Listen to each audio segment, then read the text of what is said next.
I hear that you have a tall tale for us today, Tabitha. I do.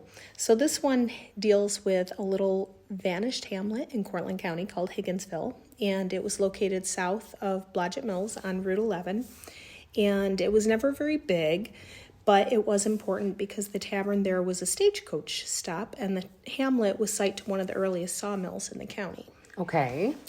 So there was a tavern there, and it was built in the 1830s by an interesting man named Uriah Higgins. Wait, what was his name? Uriah. That's fantastic. And he went by Rye. So while building the tavern, Rye Higgins cut a 12-foot-long stone that was a foot thick that he used as a sign for his business. And I did see a photograph of that, so there is some truth to this tale.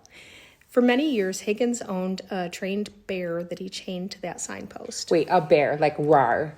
That's what it says. Oh my gosh. So the bear was a constant companion to Mr. Higgins and rode to Cortland Village with him sitting on the front seat of the wagon. And the bear followed him everywhere, including to the many taverns around the vicinity. The bear enjoyed his spirits as much as his master did. Wait, the bear drank? Yes, I guess. Oh my gosh, that's a trip. And there were stories of how the two would start fooling around and the wagon would end up in the ditch, horse wagon and all. Oh. The Higginsville Tavern was really an important stagecoach stop between Syracuse and Binghamton.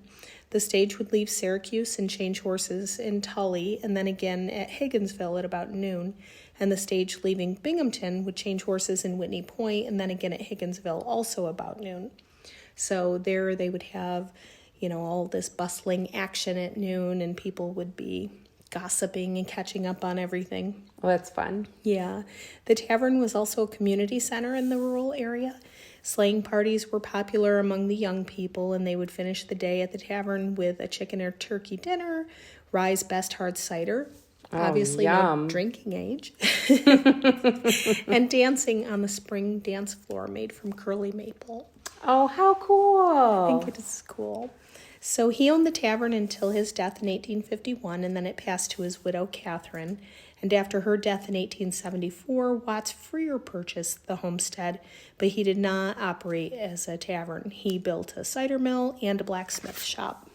Okay. And he continued to hold the dances there until the 1940s, when state regulations required fire escapes for the second floor.